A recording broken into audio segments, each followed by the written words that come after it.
Hi, Charlie. Hi there, how are you? I'm doing well. How are you? Yeah, good, thank you. Can you introduce yourself for us?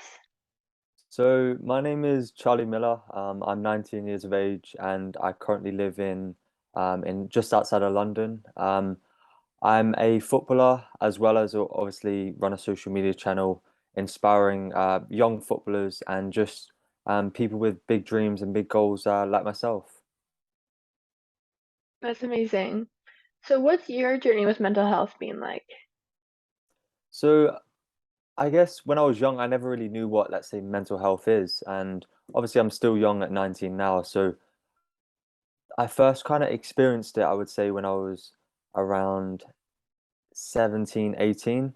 Um, Especially, so my journey as a footballer was I came over from Australia to England at the age of 15 to pursue my dream of playing professional football. And I achieved, let's say, half of the dream when I signed into a professional club. So I was playing full-time football and living my dream every day, if you like. It's the contract before a professional contract. So in England, it's called a scholarship contract.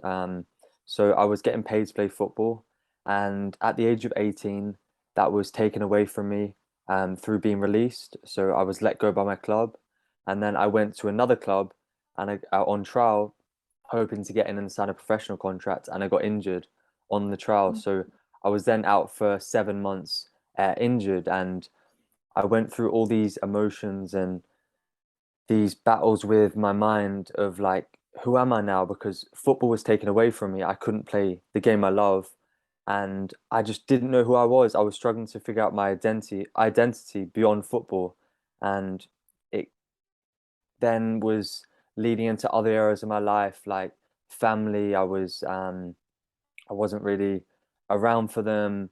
Friends, I kind of disconnected from the world and was just thinking I was the only one going through it. And all my problems with my mental health, if you like, led to my physical health. So obviously I was injured, but like my skin was bad. Um, and just how I felt about myself, I was putting bad foods into my body, and it led to other areas of my life that weren't just mental health, if that makes sense. Yeah, totally. I mean, as an athlete myself, I know it's so easy to get caught up in kind of seeing that as your identity. And then when that gets taken away or you move on to something else, sometimes it's hard to figure out and like realize who you are outside of that. And it can kind of be hard to kind of split the two apart sometimes. And yeah, and then of course, as you're saying, reaching out to others, it's so easy to kind of disassociate yourself from others and kind of shut down, opposed to when you like you should reach out, but it's a lot easier said than done. Exactly, that's the thing I found, and I started like TikTok at first, kind of posting my thoughts and how I was feeling at that time, and I was very I got to the point where I just didn't care what I was posting, so I was posting videos out there of me going through different things with my injuries, like me crying and me showing just like what a real human is like when they go through these things. And Hmm. I had a lot of people connect and reach out saying they were going through similar things at the time, and I was helping them get through that period because I was being so um, real about that area of my life. And you're completely right. You hold your self-worth sometimes to your job, to your sport. And it's like when you meet a new person, you're like, what do you do? And you obviously say your job and your hobbies. And when that's no longer with you, it's like, who am I now? So you're kind of trying to refigure out who you actually are beyond your job, your hobby, etc. Totally. And I mean, as you said about sharing on social media, kind of like your real story, like there's a lot of people out there that, I mean, myself included, I think everyone's guilty of just kind of putting forth their best image and kind of just sharing like the highlights of their life, not the everyday, the highs and the lows. And so it's easy to just sit there scrolling social media, just seeing everyone's amazing life and sometimes you don't feel great about yourself looking at all the great times everyone else is having, but in all reality, that's not the whole picture. Most people are going through those lows behind the scenes. They just don't share that with others. But it's great that you are doing that, and I'm sure that, yeah, a lot of people can probably relate to that because even though it's not represented on social media, like almost everyone is going through that as well. Yeah, 100%. Yeah, you're spot on. I can can't not agree more because it's so easy to get caught up in social media and the comparison of people's success and comparing that to where you are in your life. And I think sometimes a lot of people feel they're behind in certain areas of their life because they see the top 10% of people showing their success stories, but you didn't see the times that they were or their thoughts they were feeling to get there or the things they had to go through. So I think yeah, I can't agree more with that.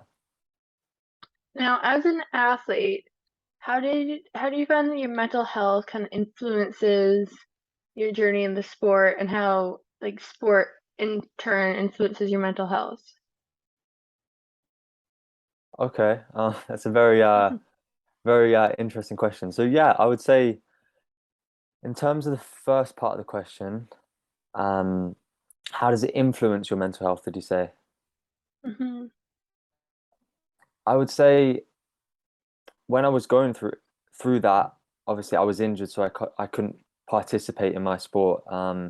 So I wasn't really playing sport, if you like. But I can imagine if I was playing throughout that time, which I was towards the back end of the injury, it was very lonely. It felt very lonely that no one kind of knew everything I was doing, and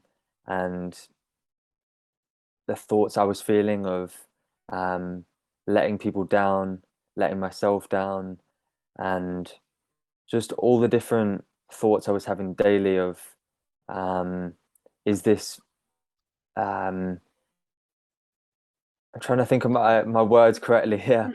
Is this the right thing I want to be doing really? And then can you just repeat the second question for me, please? And then how do you find that your mental health kind of influenced your sport? Obviously you're not going to perform to your best ability because you're over in your head when you're playing the sport or you're just around the changing room, the locker room, things like this. You're not going to be really your true self and engaging with your teammates. You're just going to be obviously to yourself and kind of just going over these thoughts. And yeah.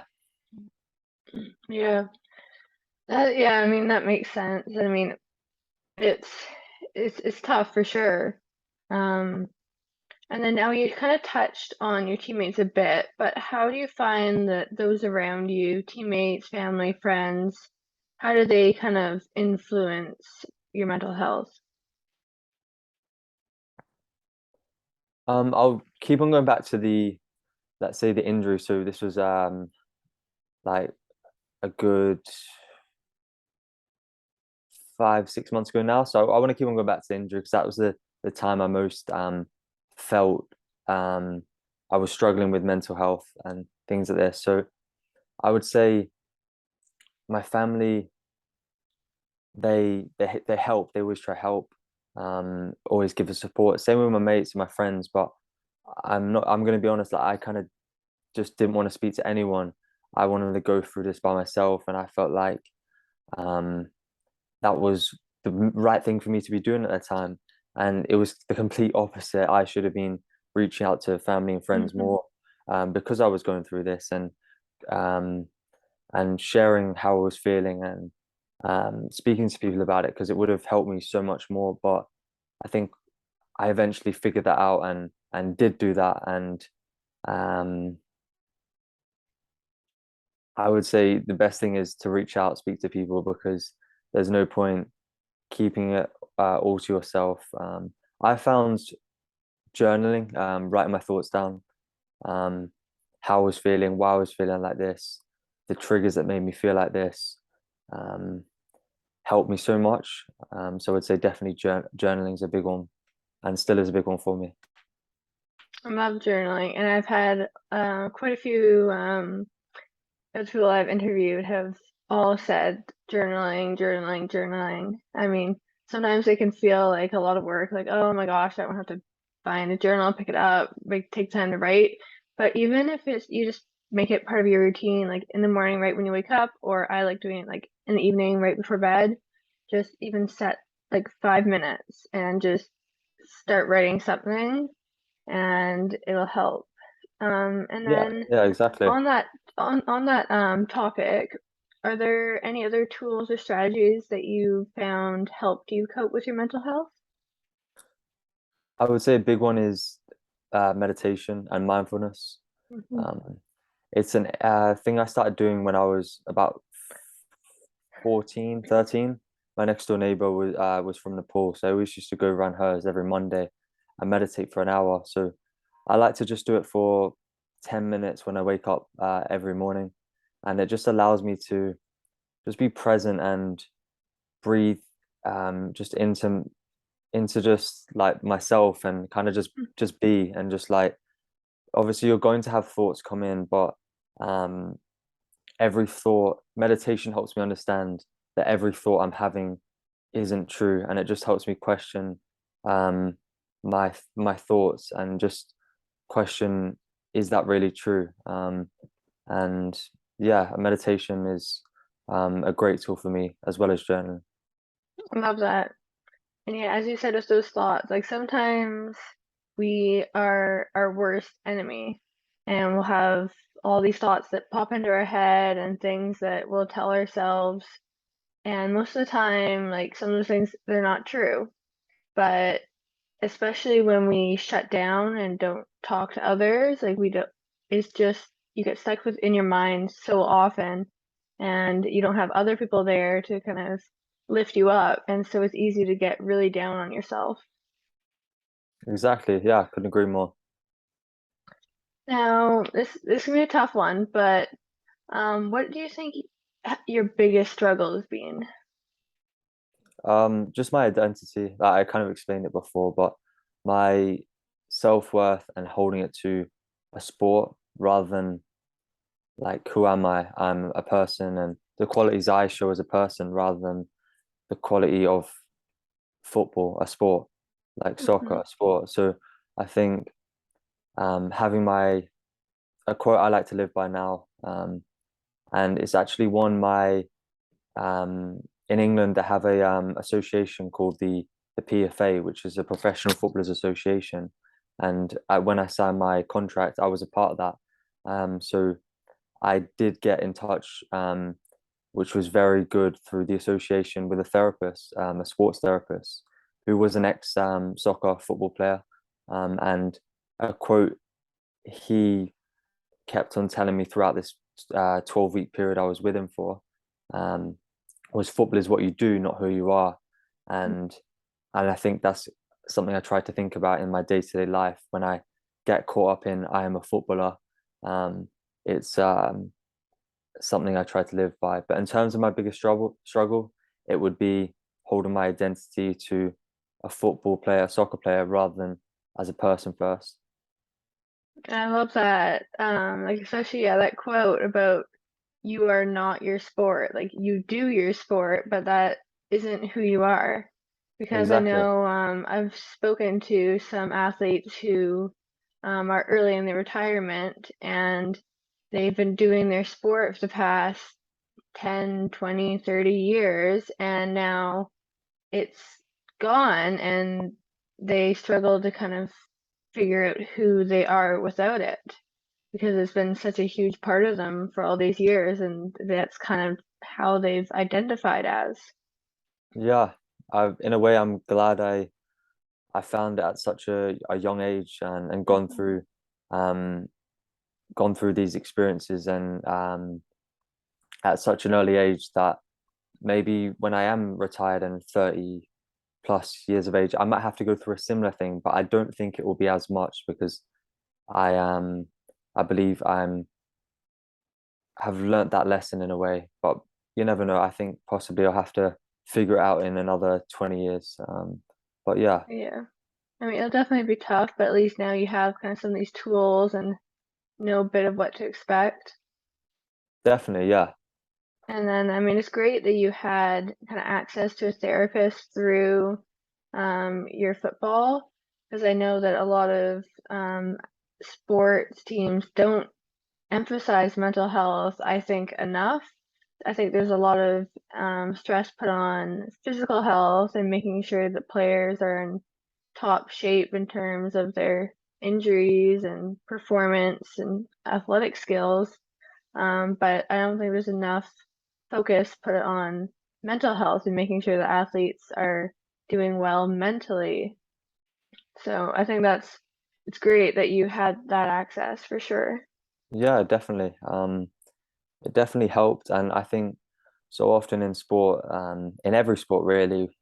Obviously, I can only speak from experience being in football and soccer.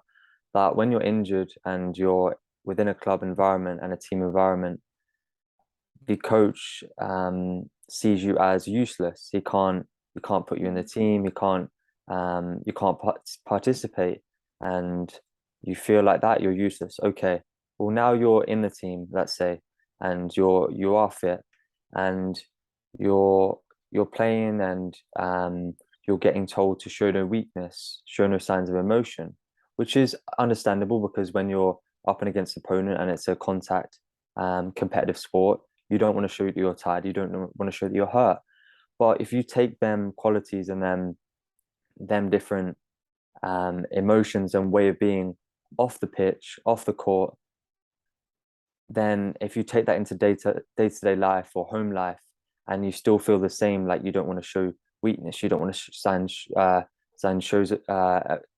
show signs of any emotion or any hurt or any crying, then you're going to bottle that up and you're going to um it's not going to help you in the long run, and eventually one day you'll have this big like massive breakdown and you'll be like, where did it come from? But it came through all these little times that you didn't do that. So it's like a contrast, like you have to be like this here, and then you almost, I know a lot of my mates that are still within football now are kind of taking it across, and it's like Mhm. finding that balance, and it is a hard one, but I think it comes through back to your identity of not holding it to your sport and realizing they're two different things.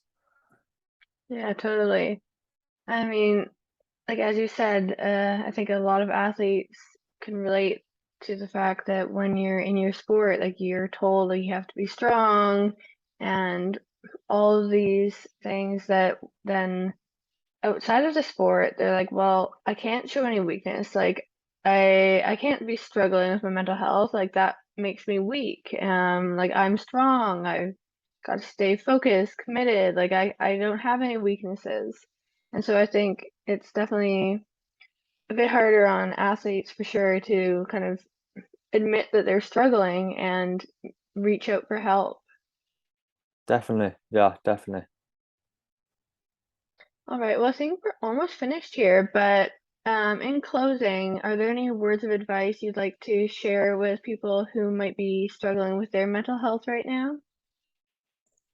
The main one I would say is you're not alone. There's millions, if not billions of people going through what you're going through on a daily basis. So understand that you're not alone, and the best way is just to speak to people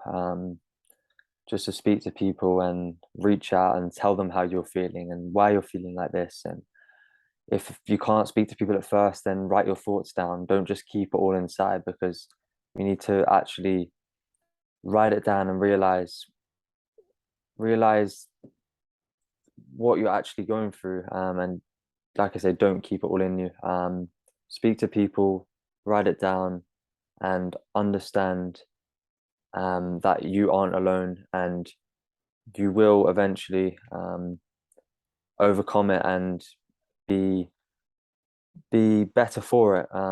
If that makes sense. Although it's hard to say that, but I've learned I'm a more